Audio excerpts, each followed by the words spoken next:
हाँ, मैं खुले मंचों पर मैं कहना पसंद करूँगा, क्योंकि मुझे किसी बात का डर नहीं है। जो सच्चाई है तो सच्चाई है।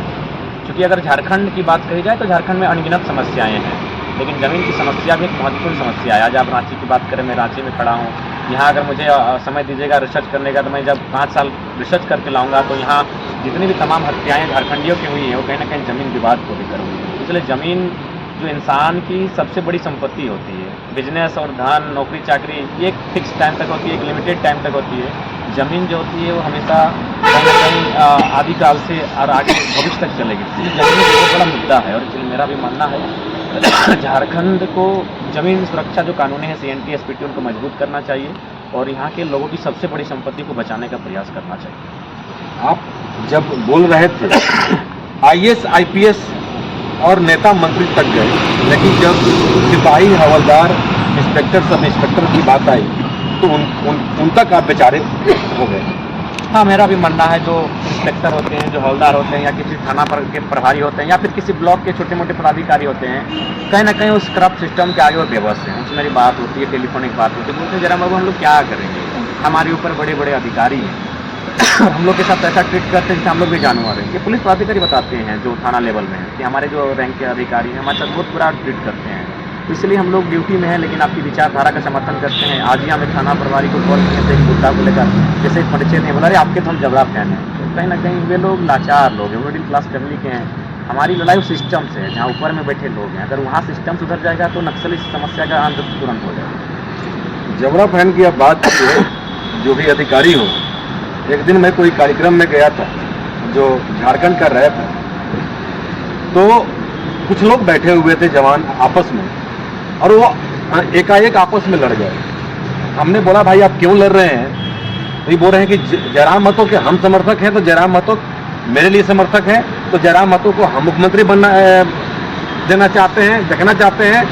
मतलब सिपाही लोग आपस में आपके लिए लड़ते नजर आए। मैं उनसे कहूँगा आपका प्यार के लिए आभार, लेकिन अभी हमें लड़ने का वक्त नहीं है। अभी हमें चिंतन मंथन विचार विमर्श करने का वक्त है, और अभी तक राजनीतिक जो हमारे साथ घटे हैं उनका आकलन करने का वक्त है। वे लोग अच्छे से रहें और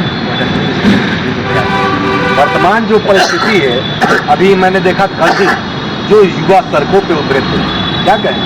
जी हाँ, हमारे संगठन के 3 तारीख के तारीख हमने आह्वान किया था, अपने सभी साथियों को लाइनअप किया था, और चूँकि मेरा कार्यक्रम था इसीलिए हम नहीं आ पाए। तो जी हाँ, कहीं ना कहीं बात हुई, वो एग्जाम का सेंटर था जहाँ 16 बच्चों को एफ किया गया, क्वेश्चन पेपर लीक जैसी समस्या आई। तो ये बातें लगातार घट रही है। सरकार अभी कहती है कि 1 करोड़ का जुर्माना लेंगे और 10 साल की सजा देंगे, लेकिन अभी तो वो विधेयक मुहर के साथ पारित नहीं हुआ है। ये केवल बातें हैं। इसी कारण आज युवाओं में रोष है, और उनके फ्यूचर कहीं ना कहीं अपने हादसे में जाते हैं, अपने फ्यूचर को देखवा रहे हैं। तो कल का जो कार्यक्रम है, क्या लग रहा है? कल ये कार्यक्रम को लेकर क्या मुद्दा लेकर जा रहे हैं, किनसे मिलने जा रहे हैं? कल मूलतः कार्यक्रम था जो हमारे प्रवासी इंजीनियर्स हैं, लेकिन उनके साथ जो वर्कर्स हैं, लेबर से सभी आएंगे। तो वहाँ यही संदेश होगा जो शायद आज़ादी के समय बाल गंगाधर तिलक से किसी ने सवाल किया था, आप तो गणित के टीचर हैं, यदि भारत आज़ाद हो जाएगा तो आप क्या करेंगे? तो उन्होंने एक ही उत्तर दिया था, भारत आज़ाद हो जाएगा तो हम गणित का पठन का कार्य करेंगे, हम बच्चों को गणित पढ़ाएंगे। तो ठीक उसी प्रकार इंजीनियर्स रहें चाहे जो भी हैं, मैं उनसे वही अपील करने जा रहा हूँ कि फिलहाल आप भारत के जिस कोने में है, लेकिन झारखंड आपको आवाज़ कर रहा है, आपको आवाज़ दे रहा है। इसलिए आज उस आवाज़ को आपको सुननी है।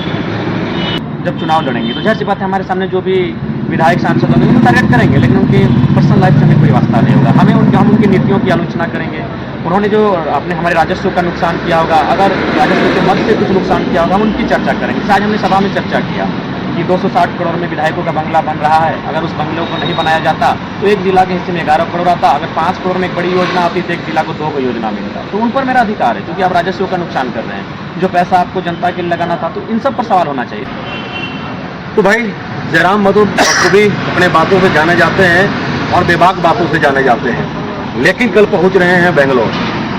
क्या कुछ होगा उन तस्वीरों से आपको हम अवगत कराएंगे, लेकिन उससे पहले चलते चलते एक लास्ट कमेंट कि जो भी SMP के दर्शक हो या अदर चैनल के दर्शक, जयराम महतो के बारे में यदि कोई कुछ बोलता है या कहता है या सुनता है, लेकिन उनका एक विचारधारा अलग होता है। आज भी कई लोग ये कहते नजर आ रहे हैं कि एक विशेष समाज एक टैग आपके साथ क्यों लगा दिया गया है और लोग गाली गलौज अभद्र भाषा का टिप्पणी लगातार कमेंट बॉक्स में करते रहते हैं, क्या कहें? देखिए, सबसे पहली बात मेरी लड़ाई वैचारिक है कि आज मैंने भी देखा राजनीति की जो बात की जिन लोगों ने रोकने का प्रयास किया, आज की बात करा जिस बात उसको भी रोकने का प्रयास किया, तो इसका मतलब ये है कि हम वैचारिक लड़ाई है। शरीर से खतरा इंसान को नहीं होता, उनके विचारों से खतरा होता है। तो ये पॉलिटिकल पार्टियां बखूबी समझ रही कि 23 सालों के राज्य में जो सवाल पॉलिटिकल लीडर नहीं उठा पाए हैं, एक साधारण से लड़के ने बड़ी बखूबी से उठाया है। तो हमारी लड़ाई वैचारिक है। अब हम सभी से कहेंगे कि हम लोग किसी प्रकार का मनभेद नहीं होना चाहिए, मतभेद होना चाहिए, हमारी और आपका मत अलग होना चाहिए, मन में भेद नहीं होना चाहिए। आप भी इंसान हैं, हम भी इंसान हैं, हमारा और आपका भ्रातृत्व का संबंध है, इसी धरती के किसी कोने में हम दोनों का आवास है, निवास है, मिल मिस कर रहना चाहिए। लेकिन हाँ, जो हमारी संवैधानिक अधिकारें हैं, जो हमारी चर्चा परिचर्चाएं हैं, जो हमारी राजनीतिक विषय हैं, उन पर हम आपके विपक्ष में हो सकते हैं, आपसे असहमत हो सकते हैं। आप मानव हैं, इसके लिए हम आपसे असहमत नहीं हो सकते हैं। आप भी मानव हैं, हम भी मानव हैं, आप भी सृष्टि का कोई जीव हैं, इस सृष्टि का अंग है, तो हम भी अंग हैं, इसलिए हम आप वहाँ आपसे असहमत नहीं हो सकते, आपके विचारों से असहमत हो सकते हैं। एक आपको और गरजते हम देखे थे, एकाएक याद आ गया, डर काहे रे, किससे डर रहे, क्यों डरे रे? क्या जयराम महतो को डर नहीं लगता? नहीं, बिल्कुल भी नहीं लगा। लग रहा होता तो आज इतने साधारण लड़का होकर हम इतने IAS रहे, IPS रहे, जो गलत है मैंने उनको चैलेंज किया। जो हमारे मिनिस्टर्स रहे, उद्योगपति रहे, टाटा रहे, बिड़ला रहे, मैंने खुले मंचों पर कहा, बिल्कुल कहा। चाहे रोंगटा फैक्ट्री का मामला हो या टाटा का 1300 या 13,000 करोड़ के आसपास डिमना के झील में जो बकाया हो, मैंने उन मुद्दों को उठाया। मैंने ये भी उठाया कि रांची नगर निगम है, धनबाद नगर निगम है, जमशेदपुर नगर निगम क्यों नहीं है।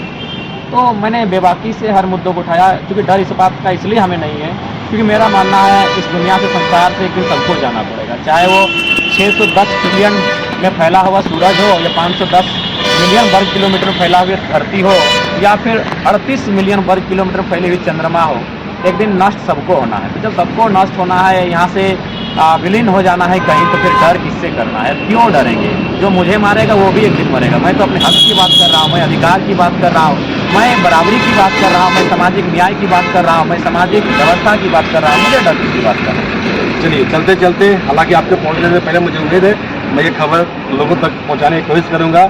जो बेंगलोर में लोग आपका इंतजार कर रहे हैं उनके लिए, और झारखंड के लोग जो आपको सुन रहे हैं उनके लिए दोस्तों मैं यही चाहूँगा कहीं ना कहीं सभी राज्य इसी उद्देश्य के साथ बने थे कि उस राज्य के राज्यवासी को आगे बढ़ने का अवसर मिलेगा, अपॉर्चुनिटी मिलेगा, मौके मिलेंगे।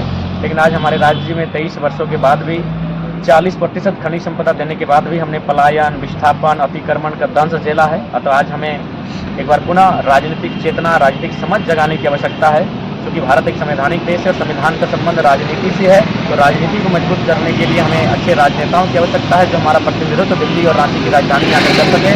तो उनका चयन 2024 में बेहतर तरीके से करें, बिना किसी लोभ के, बिना किसी भय के। इसकी मैं उम्मीद करता हूँ, आशा करता हूँ और आपसे